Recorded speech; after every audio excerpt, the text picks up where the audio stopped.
queridas irmãs, queridos irmãos. O Evangelho segundo o Espiritismo é para nós o roteiro dos encontros da segunda-feira à noite e da quinta-feira.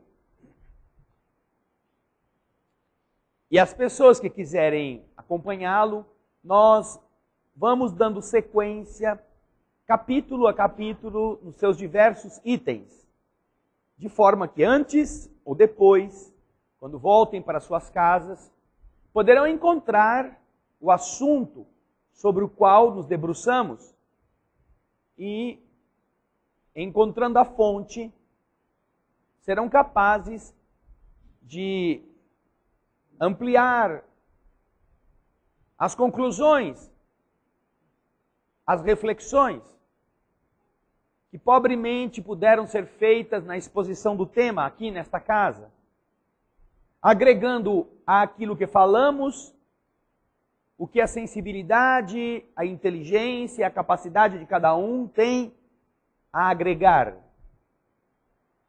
Sendo, portanto, uma excelente oportunidade de amadurecimento na compreensão desta sequência, nos capítulos que o Evangelho nos apresenta. Nesta noite, num capítulo que começamos já na semana passada, que vai nos servir deste caminho. Semana passada pudemos entendê-lo na expressão básica do Sermão da Montanha, que para que nós pudéssemos ver o reino de Deus, nós precisávamos ser o quê? Podem falar que hoje não tem ninguém sendo filmado para a internet.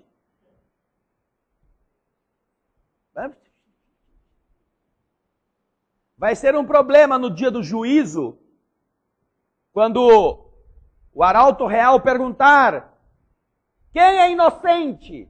E todo mundo fica... Vai ser assim, vai todo mundo para o inferno. Porque além de tudo, o arauto real é velho e, portanto, surdo. Tem que falar bem alto. O que é necessário para ingressar no reino de Deus? Neste capítulo que começamos semana passada.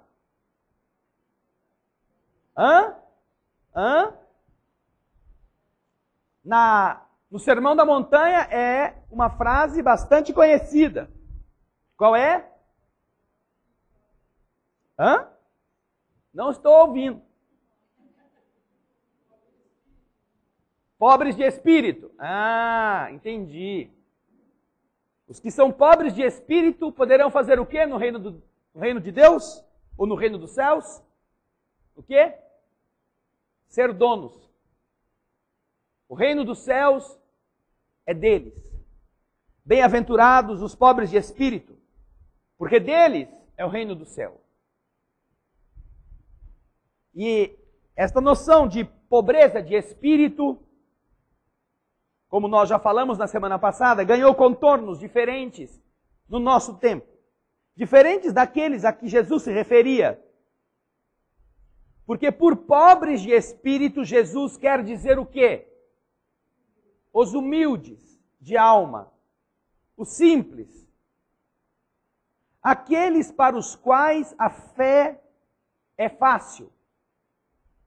Não os doutos, não os inteligentes, não os superiores em raciocínio. Não porque seja mau o raciocínio, mas porque por um defeito de caráter, os que raciocinam geralmente não gostam, por confundir a fé com a ausência de raciocínio. Então não se encantam com posturas que tradicionalmente foram herdadas das velhas tias beatas ou dos tios fanáticos e que a gente não quer se equiparar a eles. E isso faz com que muitos deixem a vala segura da aplicabilidade do raciocínio nas questões da fé para simplesmente estarem acima dessas cogitações. E Como falamos na semana passada, esta é uma peculiaridade da qual, em sua maioria, sofrem os homens, com exceções naturais, verdadeiras, nobres. Mas boa parte dos homens sofre deste processo de uma ligação com Deus, assim, ascética, meio de luvas.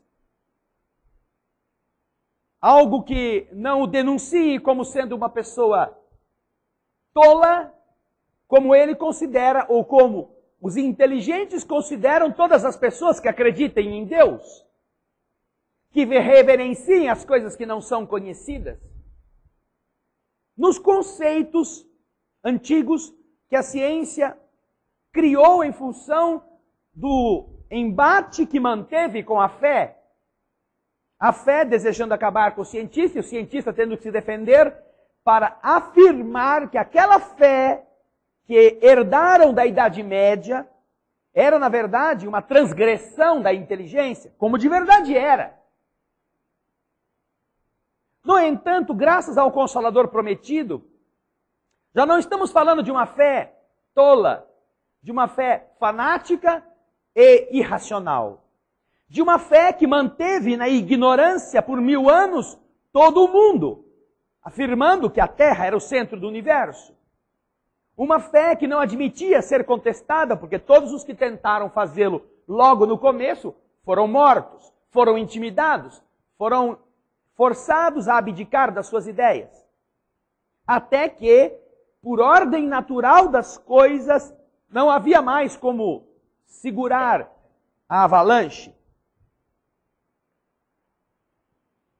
Então, este processo de polarização que acontecera nesta época, dotou o ser masculino mais racional, mais interessado em observar as coisas, em tirar as leis, dessa postura negadora previamente, que confunde a religião como algo que a razão não combina com ela, e que não dá para misturar, como o óleo e a água não se misturam. No entanto, expressão da divindade em nós, era necessário que atingíssemos o estágio da razão plena para perceber que, mesmo tendo cortado o cordão umbilical com Deus, como aconteceu com o iluminismo no século XVIII, no período de 1700 para frente, algo por aí, redundando 80 anos depois, como consequência na Revolução Francesa, que acabou perseguindo clérigos, religiosos e renegando todas as posturas hierarquizantes das diversas religiões, mas sobretudo da religião tradicional.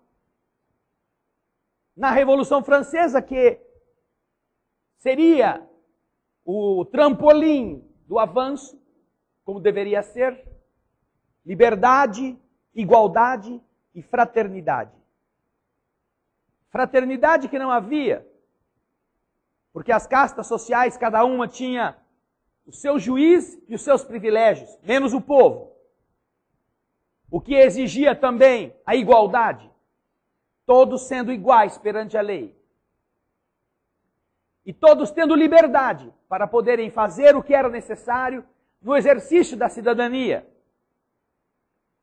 Este grande conjunto de ideias explode em uma revolução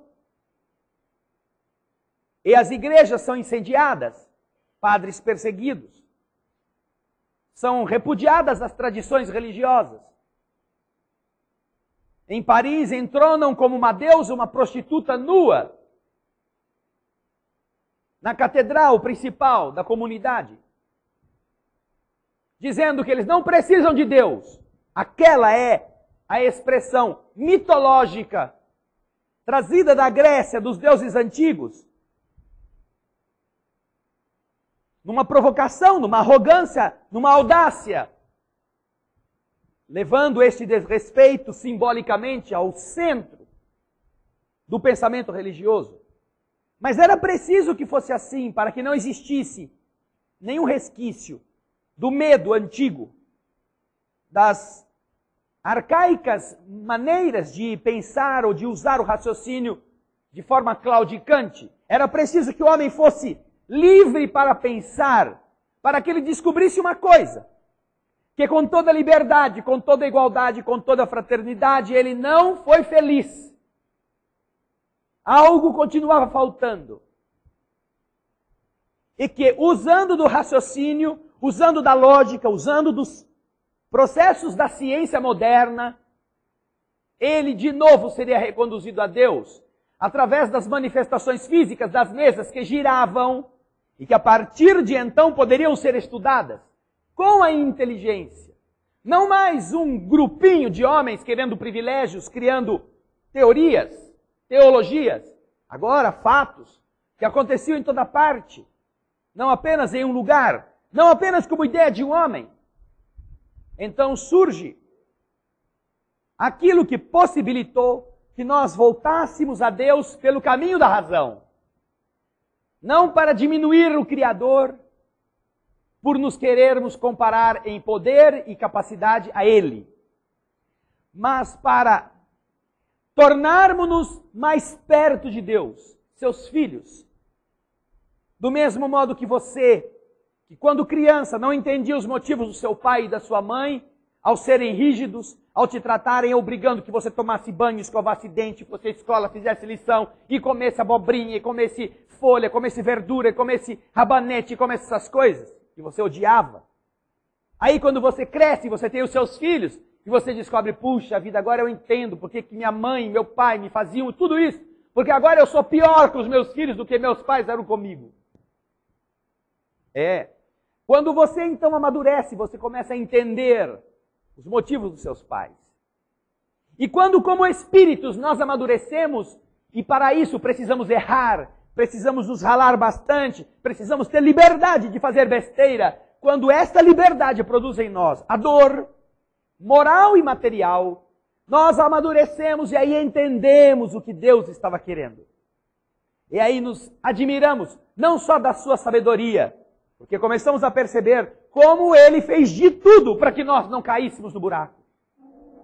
Mas admiramos o seu amor, que mesmo tendo renegado todos os seus conselhos e feito todas as burradas, lá está Ele, para nos tirar do atoleiro. E isso nos dá a alma, um outro conceito. Não mais a disputa da inteligência medíocre, da criança em forma de adulto e de uma força simbolizada por clérigos que queriam usar este Deus para manipular os interesses humanos. Não mais isso. Agora você é o filho e o teu pai te ama, te ajuda, te reergue, deixa você cair e te explica. Explica que esse não é o melhor caminho. Explica qual é o caminho. Mas diz a você, você é meu filho amado. Eu te eduquei. Mostrando a você que agora é inteligente, que agora é maduro. Qual é o caminho adequado. Mas você é dono de você. Faça o que você quiser. Eu continuarei te amando. Eu te ajudarei. Mesmo que você rompa com todos os ensinamentos que eu te deixei. Eu também sofrerei por você. Sofrerei com a sua lágrima. Sofrerei, mas eu ficarei ao mesmo tempo feliz. Porque quando você sofrer com a consciência de que foi você que quis, você me entenderá melhor. E não existe felicidade maior para um pai, para a mãe, do que o filho ou a filha chegarem a eles e dizerem, pai, agora eu te entendo. Agora eu sei porque você fazia aquilo. E agora, sabe, pai, eu sofro pela vergonha. Pela vergonha do que eu te fiz sofrer. Eu sofro porque agora eu penso nas noites que você não dormiu, enquanto eu não chegava. Eu sofro porque agora eu fico pensando, como você que teve 4, 5 para criar, conseguia, e eu tenho só um, e arranco os meus cabelos, e trabalho em 2 empregos, e economizo e não compro nada para mim, porque nunca sobra. Como você conseguiu, pai? Mãe, como? Como vocês foram capazes de garantir para nós o uniforme da escola, a matrícula, o livro, o caderno?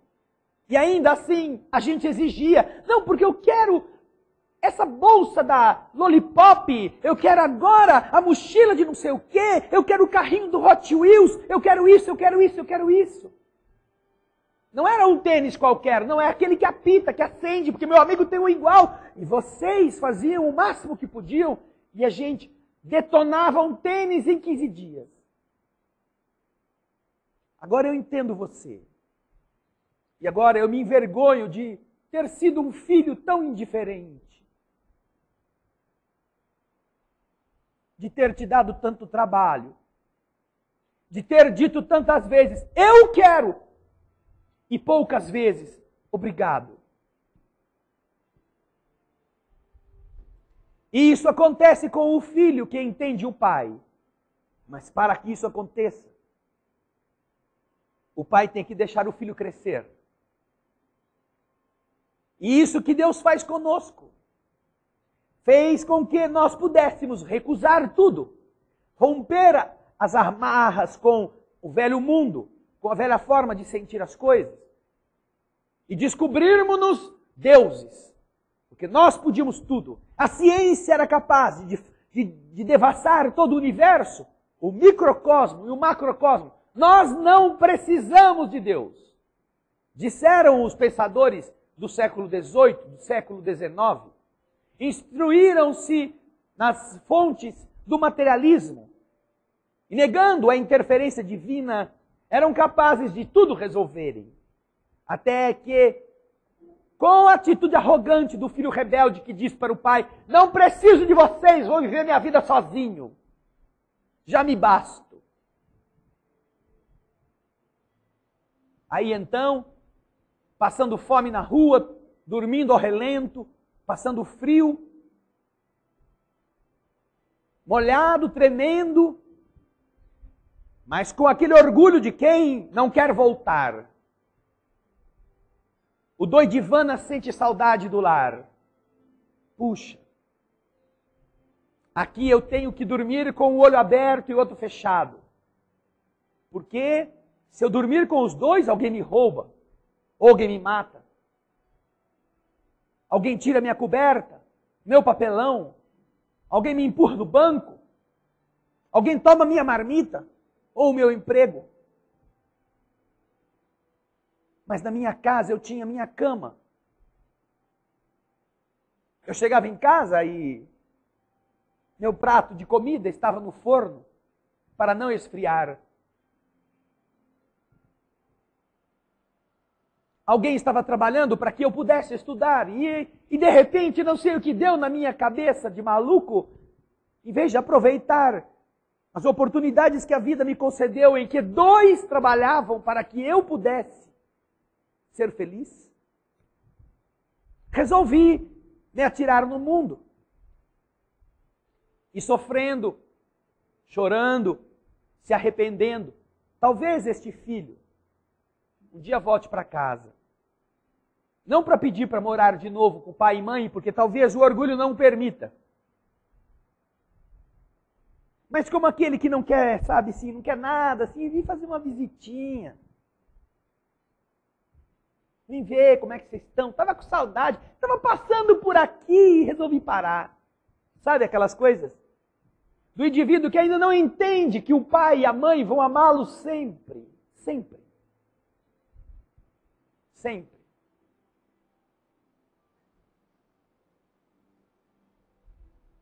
Não importa o que ele faça. Não importa quem ele seja. Recebi um correio eletrônico de um irmão, e posso falar hoje porque estamos sem internet. Um irmão brasileiro que está na Noruega, para onde levou sua família, tendo saído do sertão da Paraíba. O que faz a gente entender a dificuldade dele, até em expressar-se, seja no nosso português, seja na língua norueguesa, que é absurdamente diferente da nossa, o que impede que ele tenha um emprego. Se chama Paulo. Temos orado por ele.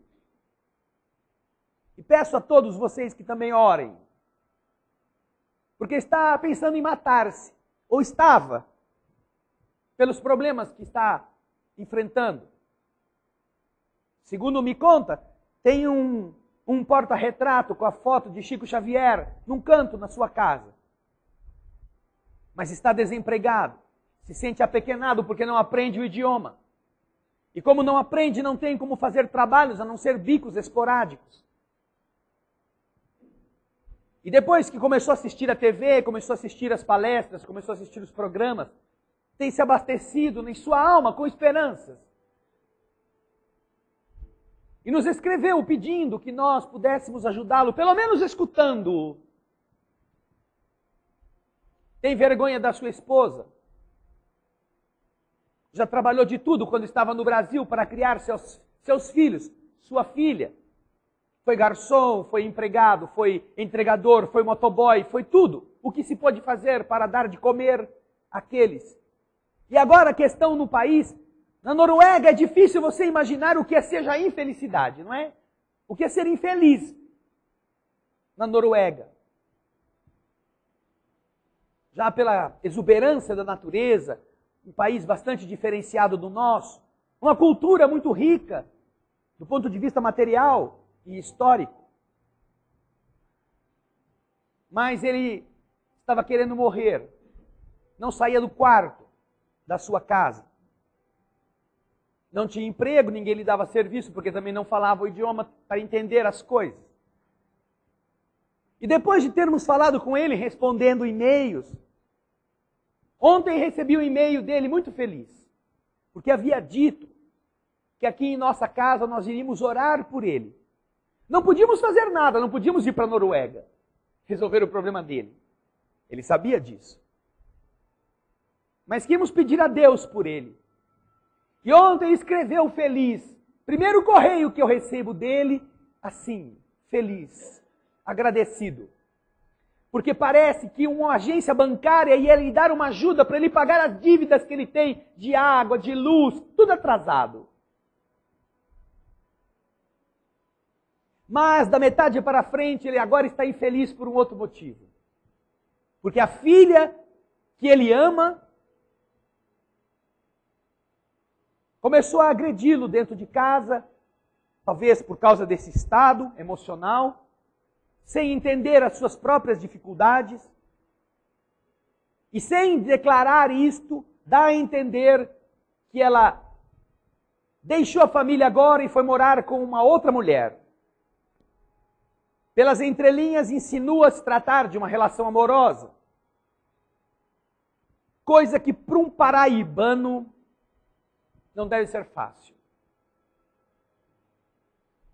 Mas ele não está revoltado com a filha.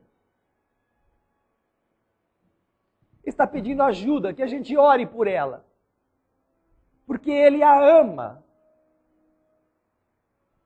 Mesmo assim, mesmo ela tendo escolhido esse tipo de, por insensatez, por revolta, ou por aventura, ou por gostar, não se sabe. Agora, é uma dor diferente da outra. Que alguns punhados de dólares resolveriam, esta não resolve. Então agora estava pedindo que nós também orássemos pela sua filha. Pela harmonia do lar, da casa, da família. Pela filha que ele ama. Não estava falando em matá-la na peixeira, em deserdá-la, em mandá-la embora, em não querer mais saber dela. Lembra tudo o que fez para que ela tivesse comida desde criança. mas ela não se lembra. Como os filhos não costumam se lembrar do esforço dos seus pais.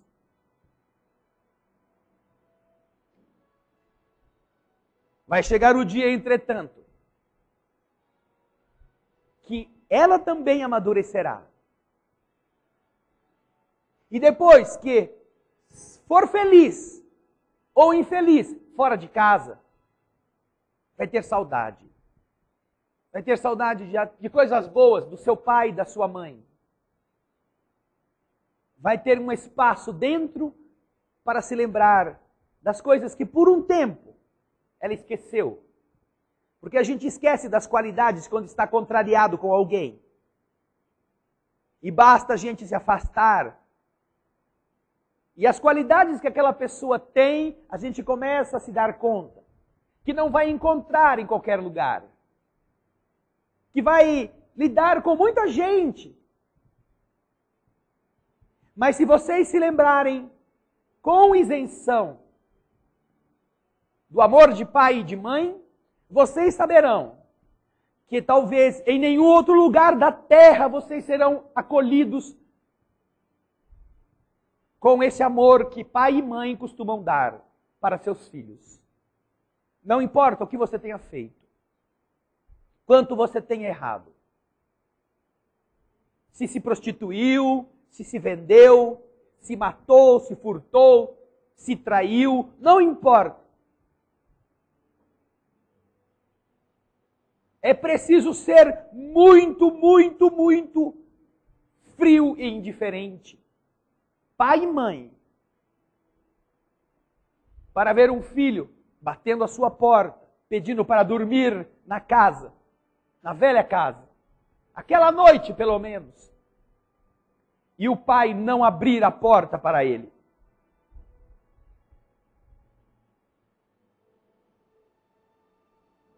Talvez este pai seja pior do que o próprio filho.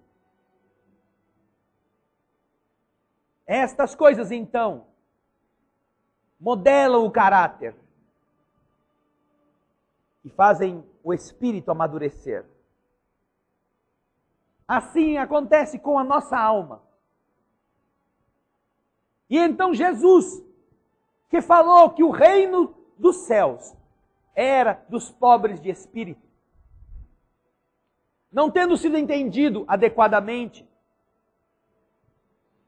a expressão pobre de espírito foi modernamente equiparada àquelas pessoas idiotas, aquelas pessoas tolas, aquelas pessoas maldosas, aquelas pessoas agressivas, aquelas que rompem com o caráter humano. É um miserável. Se fulano é um pobre de espírito.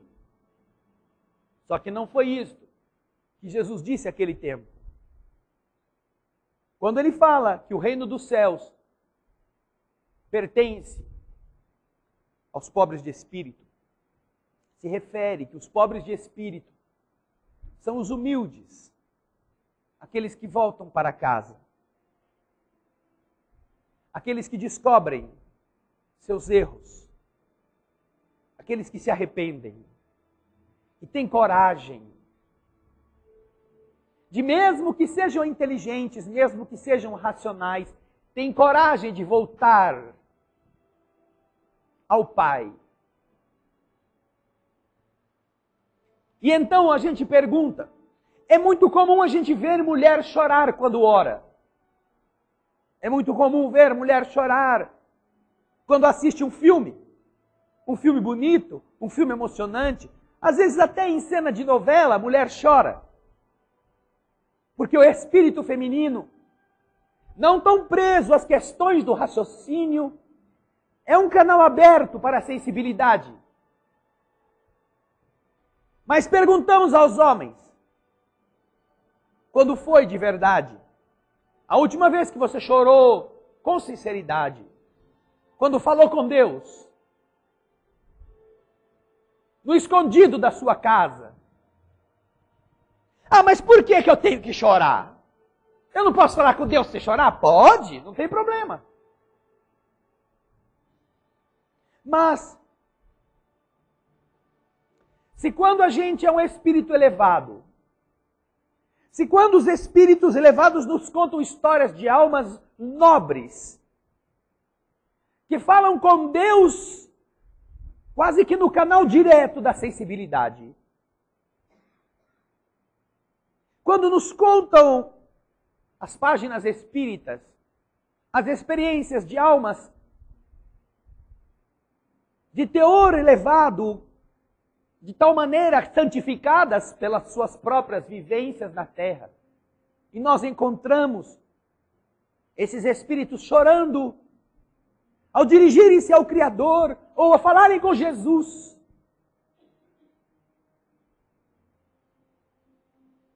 Sendo luminosos como são, por que é que nós, escuros como somos, carregados ainda do esterco dos nossos equívocos milenares, preguiçosos, acomodados, por que será que quando falamos com Deus não nos envergonhamos ao ponto de derramar uma ou outra lágrima?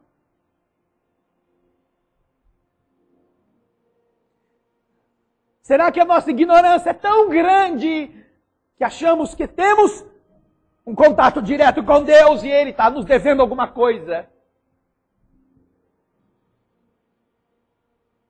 Será que a nossa relação com Ele é dessas superficiais que a gente bate na porta? Ô velho, andei por aí perambulando, gastei todo o seu dinheiro e tô com fome, dá um pão aí para mim agora. Mas eu não vou entrar não, eu só quero filar uma boia e vou continuar na vida. Será que não tem sido assim que nós nos relacionamos com Deus? Sem emoção? Não, é que homem não chora. Ah, muito bem. Então você vai esperar você renascer como mulher para chorar tudo de uma vez. E aí vai ser considerada uma maluca, uma dessas carpideiras de antigamente que alguém falava bom dia, ela já respondia chorando. Não sei porque bom dia. Será que não será melhor nós aprendermos a limpar este canal entulhado de preconceitos e entender que a humildade não é você não ter raciocínio, é você ter um tal raciocínio, uma tal grandeza na sua capacidade mental, que você tem vergonha de falar com o Pai. Tem vergonha de tocar a campainha na casa dele. Tem vergonha de bater palma. Talvez você fique passando na porta da casa do Pai, para ver se o Pai uma hora qualquer sai na janela e te vê andando, e vem saber se você está precisando de alguma coisa. Será que nós nunca teremos essa inteligência? De vermos a grandeza das coisas e a nossa miséria. Imaginarmos que somos menores do que formigas. E mesmo assim, que dependemos do sol, que dependemos das raízes, que dependemos das folhas para sobreviver, e tudo vem de graça. Até quando nos reverenciamos ou nos ligamos ao sol, fazemos com as nossas cabeçonas de formiga saúva e com as nossas garras. Olha lá e manda mais luz que eu preciso de mais folha.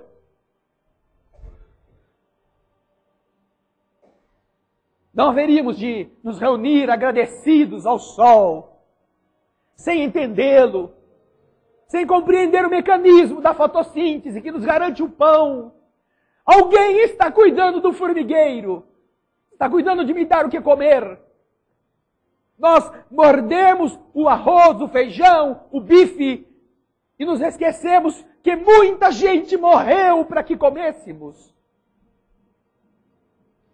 Morreu trabalhando, morreu plantando, tomou sol, passou frio, molhou-se na chuva,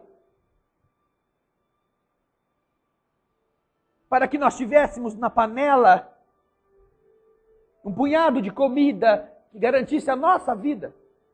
Nos esquecemos que os animais morreram, que as plantas morreram, para que nós os devorássemos como criaturas que comem como trogloditas. E sequer agradecêssemos o sacrifício daquelas vidas, cozinhadas na panela, picadas na faca afiada, na navalha, Nós não nos lembramos dos bezerros que ficaram sem suas mães, que foram levadas ao matadouro.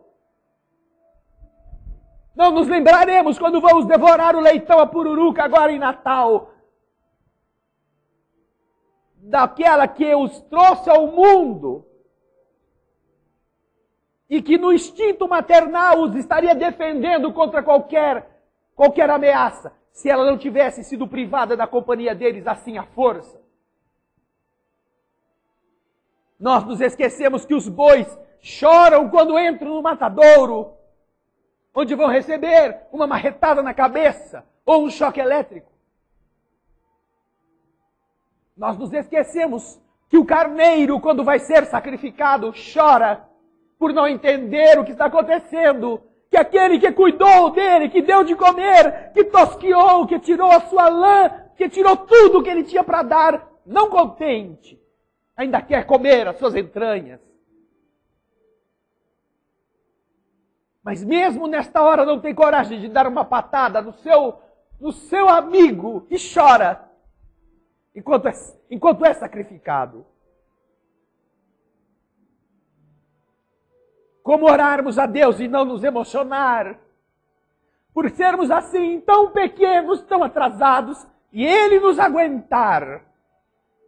Então perguntamos, se você se envergonha tanto de chorar em uma prece, em uma oração a Deus, por que fica feliz quando ganha muito dinheiro sem ser justo o seu trabalho? Vimos recentemente corruptos orando a Deus, agradecidos a Deus de conceder a propina em excesso.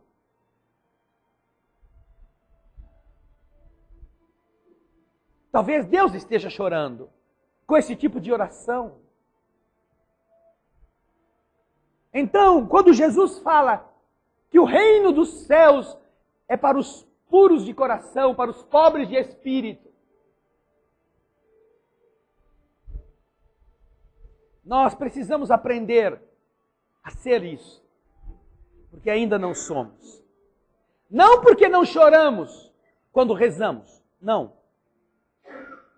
Mas porque nós não choramos, porque nós não falamos com o Pai. Nós nos travestimos de bonzinho. Nós rezamos na hora de dormir, sem sequer pedir desculpa pelo mal que fizemos durante o dia. E dormimos no meio da prece, porque temos pressa de descansar. É por isso que não nos emociona saber que, sendo como somos, miseráveis, atrasados, medíocres, ainda tem quem nos ame. Isso não nos emociona.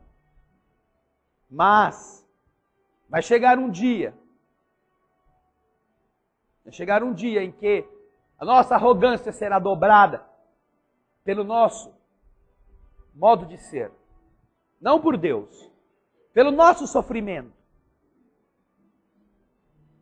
Mas o grande problema, queridas irmãs, é que nós não estamos mais com muito tempo para descobrir isso. Tivemos mais ou menos 20 séculos para que o contato com Deus sincero, verdadeiro, nos emocionasse ao ponto de a gente não querer mais chorar por vergonha de Deus, pelas coisas que fizemos.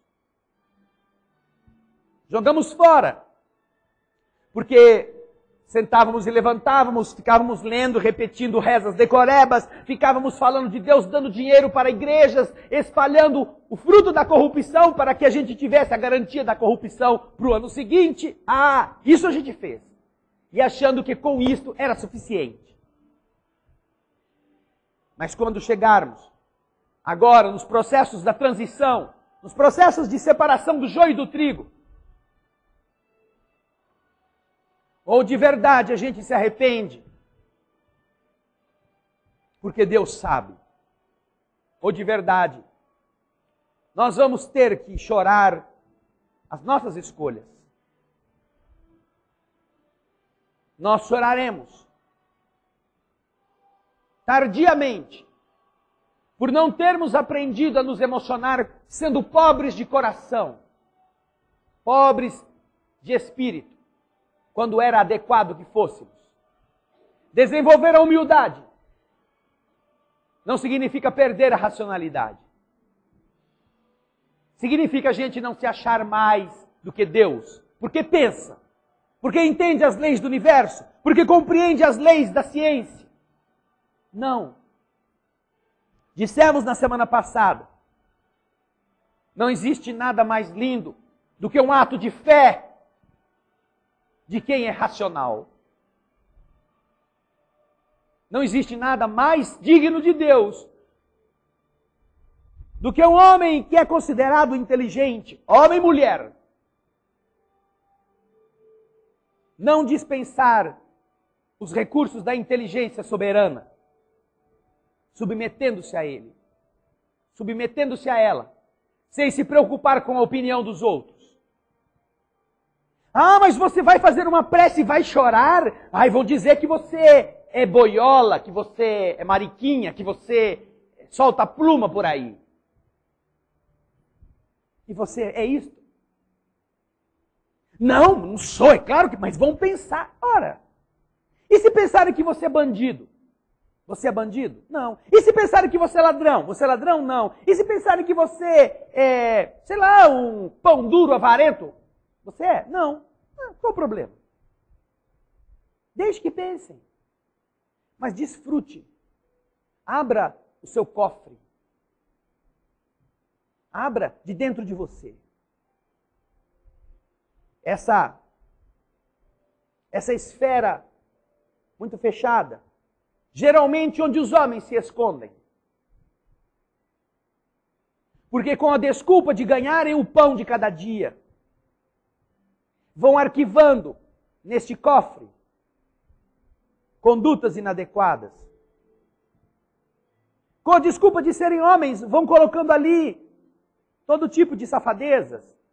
E, é que isso era quando eu era muito jovem, eu não entendia das coisas. Eu achava que a vida era uma grande festa, era para ser aproveitada. Eu passei a perna num amigo meu, numa promoção, mas até hoje ele não está sabendo. Mas todas as vezes que a gente faz isso, a gente sabe que não fez o que devia. Não estamos dizendo que você tem que abrir este cofre e colocar no jornal. Mas com o seu pai, o dia que você abrir este cofre de verdade, você não tem como não chorar com ele. Você não tem como não dizer a ele, Senhor, eu me arrependo, porque eu estou te entregando a minha parte podre, que você sabe que existe. Para que você me ajude a me limpar.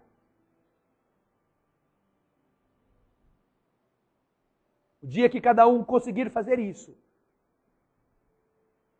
não se assuste se você não aguentar manter-se machão ali.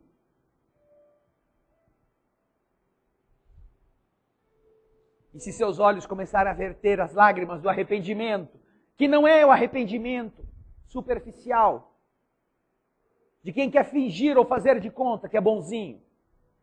É um arrependimento que vem do fundo da alma, do fundo dela. Um arrependimento que você vai encontrar no romance Herdeiros do Novo Mundo. 2 que estão descritos.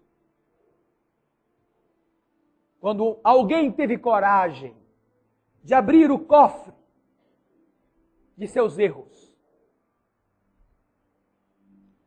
Não apenas por pedir desculpa a Deus, mas por mostrar-se para aqueles que estavam do seu lado seus erros. Sem pedir nada para eles. E se cada um que ler este capítulo, não importa se é mulher ou se é homem, colocar a si como protagonista como aquele que está naquela cama, passando por aquela dor, naquela situação,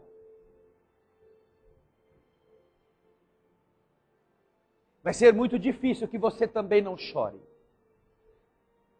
sentindo o que aquela moça sentia. Mas mais do que isso, sentindo qual foi a resposta de Deus. Como é que Deus tratou aquela criatura? E só aí então a gente vai entender o que significa pobre de espírito.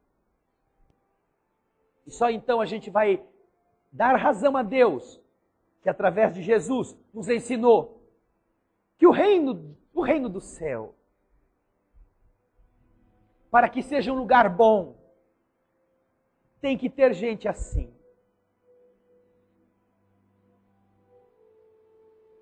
Toda vez que você tem vontade de se emocionar, ou que você sente a emoção brotar e você a refreia,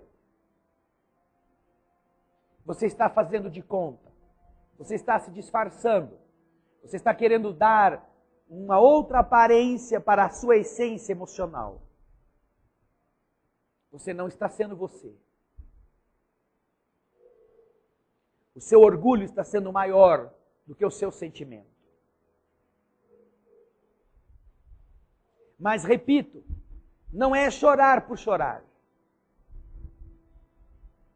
É esta emoção que brota da sinceridade que você é. No contato com o que Deus representa em sua vida. Porque se nós não formos deste jeito, não é possível entrar no reino do céu.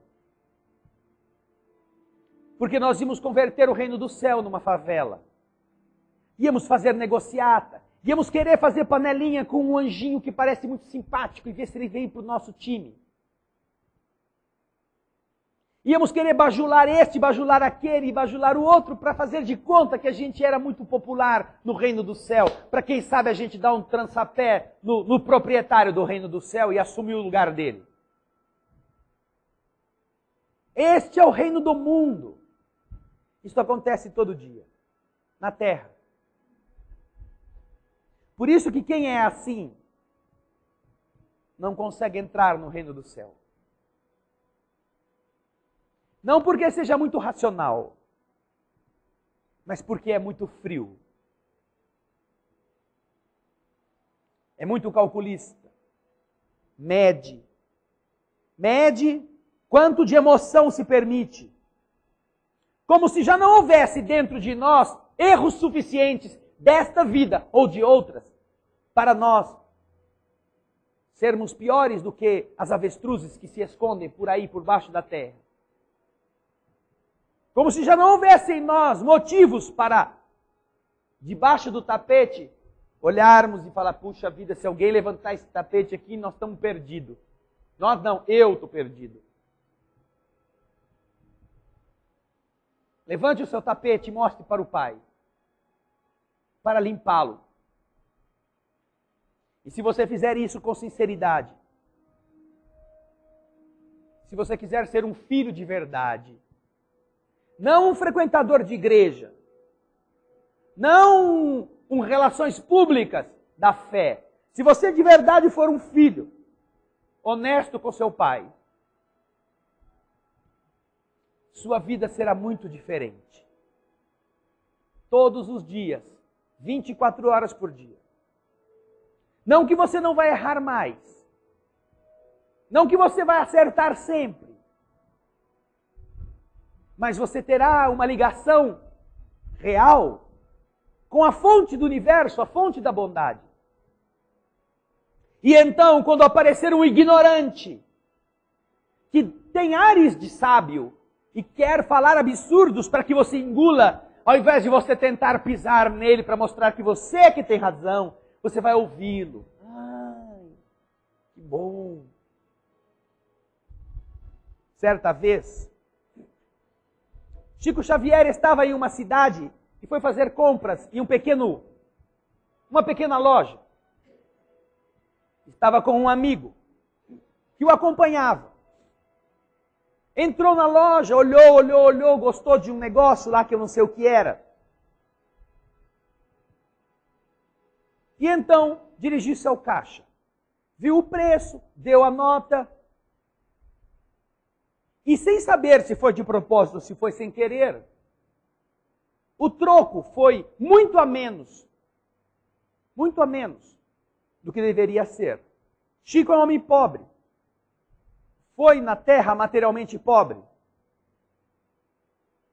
Usava roupas que ele ganhava, porque não tinha condições de comprá-las. O primeiro sapato que ele teve na vida foi aos 15 anos. Dado por um padre que o via chorar de dificuldades. E tocado de compaixão por aquele ser, aquele jovem de 15 anos, olhou para os seus pés descalços e perguntou onde estava o sapato. E ele disse que não tinha um par de sapato.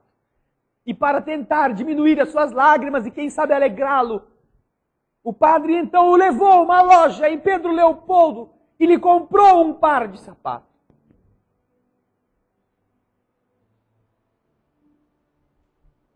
E naquele instante, homem feito já, mas pobre talvez ainda mais do que quando criança, o dono da loja lhe devolve o troco errado. O amigo que estava com ele observou, mas não notou a diferença do troco. Então saíram da loja e o Chico com a nota na mão e os trocados. O amigo então pega a nota para ajudar o Chico, pega o troco e ao comparar os dois, não, Chico, mas está errado isso. Você não deu uma nota X? Chico, não, está certo. Não, está errado. O troco está muito a menos do que devia ser. Olha aqui, ó. Você não deu uma nota, eu vi a nota na sua mão, não foi aquela? Ei, mas está tudo bem, não, vamos embora. Não, peraí. O amigo pegou e levou a nota lá para dentro, com o troco que o homem deu. E o Chico, meu filho, vamos embora, deixa, não tem problema. Não, Chico, não pode, não é justo. E fez o homem então acertar o troco. E quando então saiu vencedor, peguei o troco, certo? Onde já se viu? Estou defendendo o meu amigo Chico Xavier. O homem então se sentiu no dever de alertar o Chico, mas Chico, onde já se viu uma coisa dessa? Você entra, compra um negócio, o cara te dá um troco. E você não confere? Não, meu filho, eu tinha visto que estava errado. Ué, Chico, mas então, como é que você não fala nada? O cara está te roubando e você não fala nada nem para corrigir o cara. E o Chico diz, e sabe o que acontece, meu filho? É que foi um roubo tão bonito, tão sem querer, que eu fiquei até com vergonha de acusar o cara de ladrão, de fazer passá-lo por um constrangimento.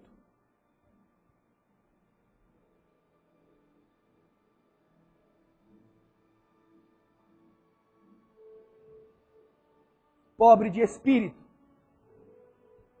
deles é o reino do céu. Será que vai entrar no reino do céu aquele que, por questão de centavos, de moedas, briga com cobradores, briga com frentistas, ofende as pessoas? Será que é deles o reino do céu? Ou será que para o céu ter paz, é preciso que aqueles que entrem lá sejam criaturas despidas de grandezas, despidas de arrogâncias, despidas de altivez, de prepotência, de orgulho. E que sem perder o raciocínio, sem acreditar nas histórias de carochinha, sem acreditar no bicho papão ou ter medo do Satanás e então ajudar as igrejas, sem estas coisas, você não ter vergonha.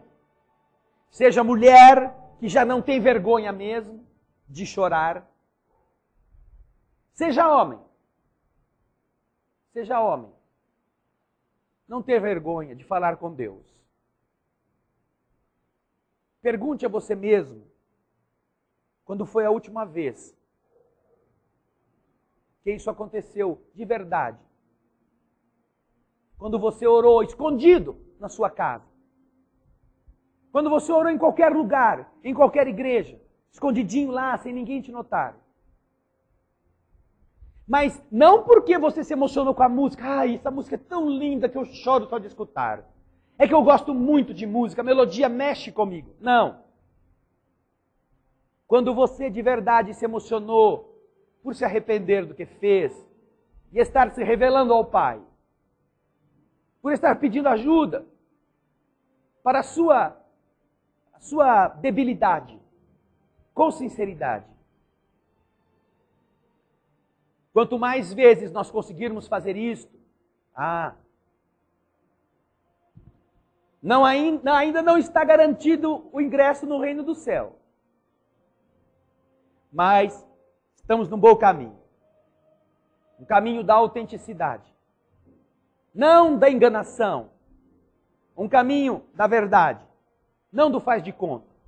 Não do que eu sou espírita, eu pratico a caridade, eu dou comida para os pobres, eu dou roupa, eu vou na quermesse, eu ajudo o sacerdote. Não por isso. Não. Por você ser de verdade quem você é. Pelo menos com Deus. Coisa que naturalmente, depois de você fazer isso com o Pai, não tem mais por que você viver 2, 3, 4, 10 vidas diferentes, uma em cada hora, segundo as conveniências humanas. Não. Aí é mais fácil. Humilde, pobre de espírito. Ser como ele é. Não ter vergonha de falar errado, mas procurar aprender a falar certo. Não ter vergonha de estar desempregado, mas procurar trabalho honesto. Não ter vergonha de estar aflito, pedindo ajuda à distância, como Paulo fez. Mesmo tendo que contar que a filha tomou uma atitude que o fere nos princípios morais. Não tendo vergonha de expor a si ou aqueles a quem você está pedindo ajuda. Por questões de preconceitos, por questões de orgulhos, pessoais ou familiares, que vão pensar de nós. O que pensarão os espíritos superiores dos que vivem no formigueiro? Que são formigas. É suficiente estarmos na Terra para que os espíritos superiores já saibam. Quem é o André? Olha, não sabemos. Só sabemos que ele vive na Terra. Coitado. Está mal o infeliz. Já é suficiente que os espíritos superiores saibam onde a gente mora, para saber quem é a gente. Que a outra formiga saiba que você é a formiga. Que diferença vai fazer?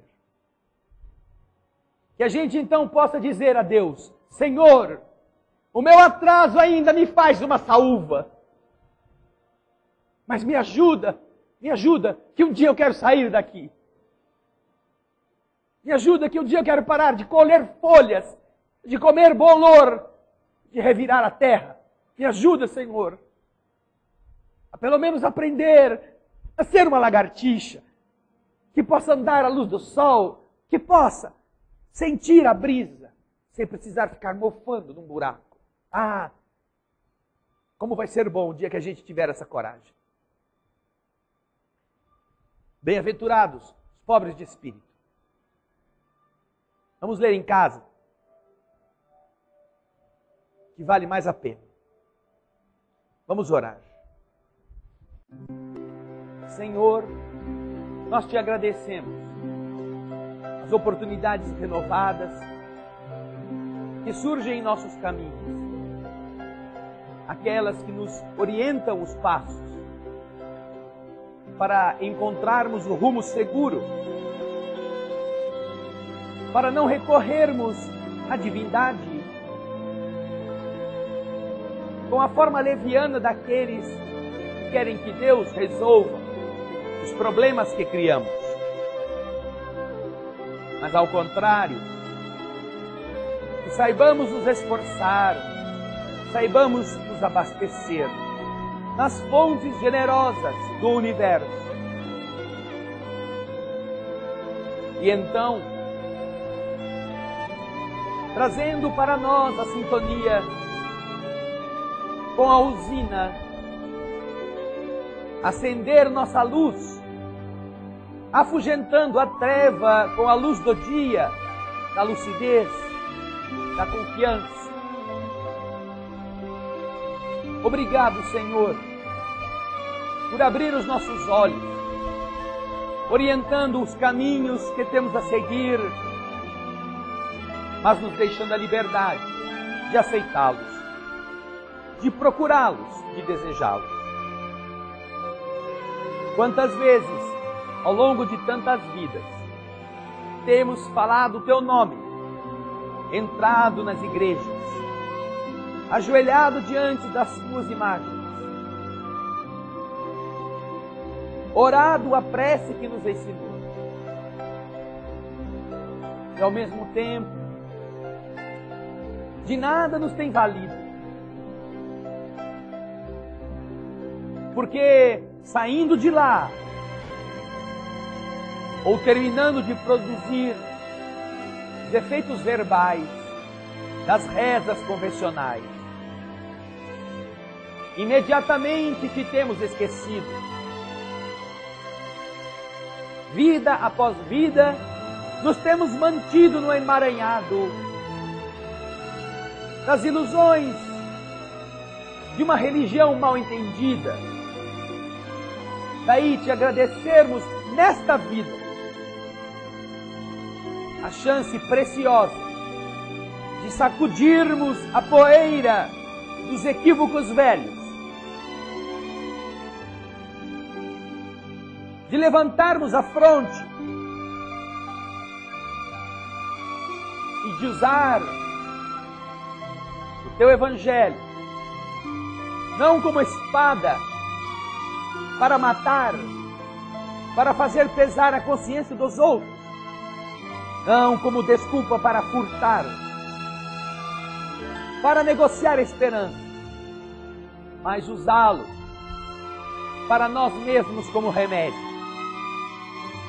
Remédio para diminuir a dor, remédio para aumentar o amor, remédio para dar coragem, remédio para enfrentar desafios sem reclamar.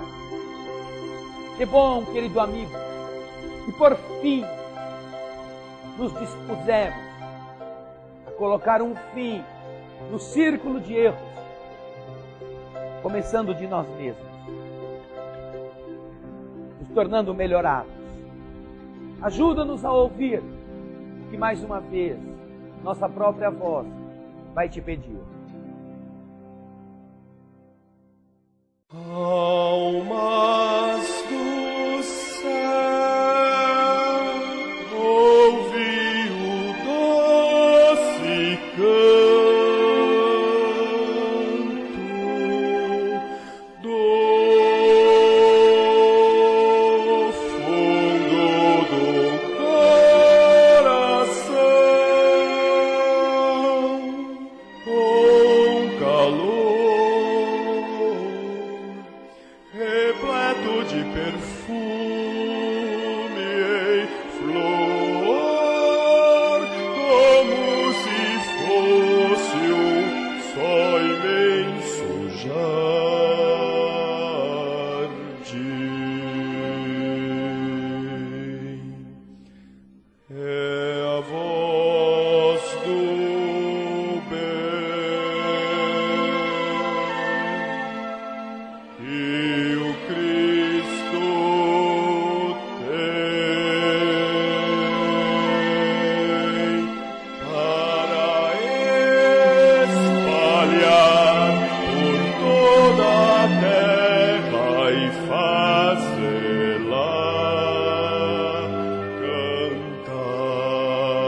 lugar.